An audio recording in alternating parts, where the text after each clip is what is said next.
இன்றைக்கி ரொம்ப முக்கியமான ஒருத்தவங்களை பார்க்க போகிறோம். அதனால் காலையில் எழுந்து குளிச்சுட்டு பிரேக்ஃபாஸ்ட்லாம் சாப்பிட்டுட்டு ஒரு 10 போலவே நாங்கள் ஜங்ஷனுக்கு வந்துட்டோம்.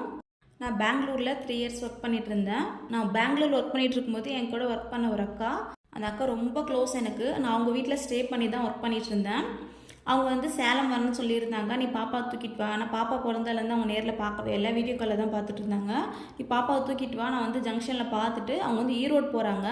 நான் சேலம் ஜங்ஷனில் பாப்புக்குட்டியை பார்த்துட்டு அதுக்கப்புறம் நான் ஈரோடு போகிறேன். ஒரு 2 ஹவர்ஸ் எனக்கு டைம் இருக்குது. அந்த டைமில் நான் பாப்புக்குட்டியை பார்த்துட்டு போகிறேன் அப்படின்னு சொன்னாங்க. வீட்டுக்கு வாங்கன்னு கூப்பிட்டோம். இல்லை நான் வீட்டுக்கு வந்துட்டு அதுக்கப்புறம் ரிட்டர்ன் வரதுக்கு பாப்புக்குட்டி கூட டைம் ஸ்பெண்ட் பண்ண முடியாது, நீங்கள் ஸ்டேஷன் வந்துடுங்க, நம்ம கொஞ்சம் நேரம் ஸ்டேஷன்லேயே டைம் ஸ்பெண்ட் பண்ணிவிட்டு பேசிவிட்டு அதுக்கப்புறமேட்டா போகலாம் அப்படின்னு சொல்லியிருந்தாங்க. அவங்கள பார்க்கறதுக்காக தான் வந்திருந்தோம். 2 மணி நேரம் எப்படி டைம் போச்சுன்னே தெரில.